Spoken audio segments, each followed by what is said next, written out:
بسم اللہ الرحمن الرحیم۔ اللہ کے نام سے شروع جو بڑا مہربان نہایت رحم والا ہے۔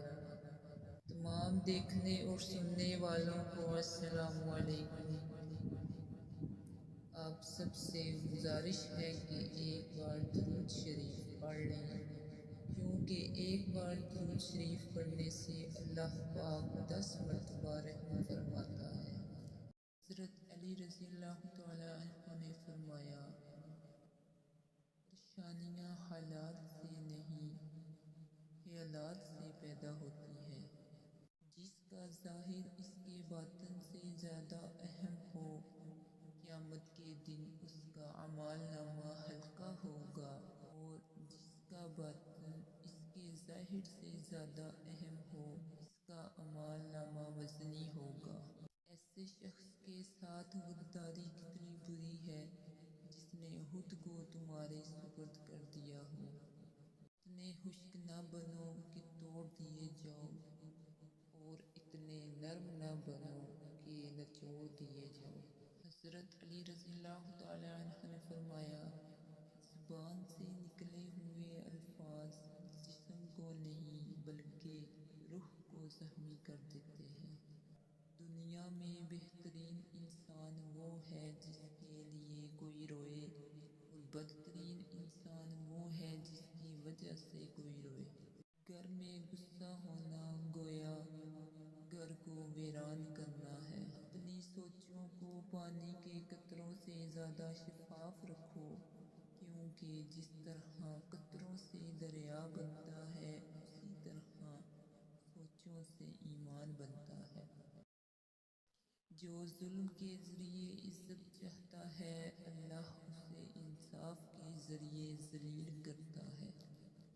جنت کے منتظر نہ رہو بلکہ ایسے بن جاؤ کہ جنت تمہاری منتظر رہے۔ اے مومن، جب تک تو نقصان سے ترقی نہ کرے تب تک کمال کو کبھی حاصل نہیں کر سکتا۔ جس شخص سے موت کے تیر کا وار ہٹا جاتا ہے، وہ بڑھاپے کی زنجیر میں جکڑا جاتا ہے۔ جو آدمی مال دینے میں سب سے زیادہ بخیل ہو، وہ اپنی عزت دینے میں سب سے زیادہ سخی ہوتا ہے۔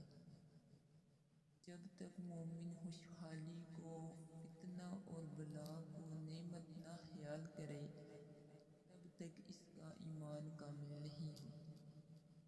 جسے قریبی چھوڑ دیتے ہیں، اسے بیگانے مل جاتے ہیں۔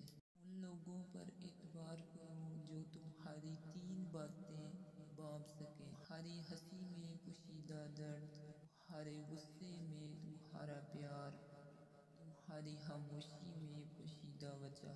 کسی کی تباہ حالی پر خوش نہ ہو، خبر نہیں کل زمانہ تمہارے ساتھ بھی یہی برتاؤ کرے گا۔ دل میں برائی رکھنے سے بہتر ہے ناراضگی ظاہر کر دو۔ اپنی جوانی کے دھوکے میں مت آنا کہ یہ عنقریب تم سے چھین لی جائے گی۔ زندگی کے ہر موڑ پر صلح کرنا سیکھو، کیونکہ جھکتا وہی ہے جس میں جان ہوتی ہے، کرنا تو مردے کی پہچان ہوتی ہے۔ اگر دنیا بہترین جگہ ہوتی تو یہاں کوئی بھی روتے ہوئے پیدا نہیں ہوتا۔ کسی کا عیب تلاش کرنے والے کی مثال اس مکھی جیسی ہے جو سارا خوبصورت جسم چھوڑ کر صرف زخم پر بیٹھتی ہے۔ غرور اور غفلت کا نشہ شراب سے بھی زیادہ ہوتا ہے۔ جو اس نشے میں مبتلا ہو جاتا ہے وہ جلدی ہوش میں نہیں آتا۔ کمزور شخص تمہاری بے عزتی کرے تو اسے بخش دو۔ یہ بہادروں کا کام معاف کر دینا ہے، اور معاف کرنے والا اللہ کو بہت پسند ہے۔ شخص کے دشمن نہ ہوں اور سب دوست ہوں، اس جیسا منافق کوئی نہیں، کیونکہ دشمن اسی کے ہوتے ہیں جو حق کی بات کرتے ہیں۔ صبر کی 2 صورتیں ہیں: جو ناپسند ہو اسے برداشت کرنا، اور جو پسند ہو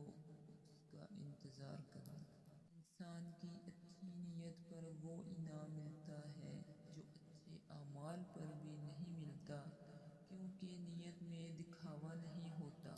ساری دنیا کے سارے لوگ تجھے اپنے فائدے کے لیے چاہتے ہیں، صرف تیرا رب ہی ہے جو تجھے تیرے فائدے کے لیے چاہتا ہے۔ اچھا اخلاق سے بات کرو، کیونکہ انسان پر سب سے زیادہ مصیبتیں اس کی اپنی زبان کی وجہ سے آتی ہیں۔ انسان کے آنسو اس وقت مقدس ہوتے ہیں جب وہ کسی اور کے دکھ اور تکلیف کو محسوس کر کے نکلیں۔ تمام رشتوں میں سب سے کمزور رشتہ تمہارے جسم اور تمہاری روح کا ہے، نہ جانے کس وقت اور کہاں ٹوٹ جائے۔ اگر میری زندگی میں دکھ نہ ہوتے تو میں اپنے رب کے ساتھ دعا کا رشتہ کیسے نبھاتا؟ بدترین انسان وہ ہے جو لوگوں کے عیبوں کے پیچھے لگا رہے اور اپنے عیبوں پر نگاہ نہ کرے۔ جو حق سے منہ موڑتا ہے تباہ ہو جاتا ہے۔ ہر سنی ہوئی بات کو بیان نہ کرو، ورنہ تمہاری بے وقوفی کے لیے یہی بات کافی ہوگی۔ جب انسان کی عقل مکمل ہو جاتی ہے تو اس کی گفتگو مختصر ہو جاتی ہے۔ قریبی رشتہ داروں کی عداوت بچھوؤں کے ڈسنے سے بھی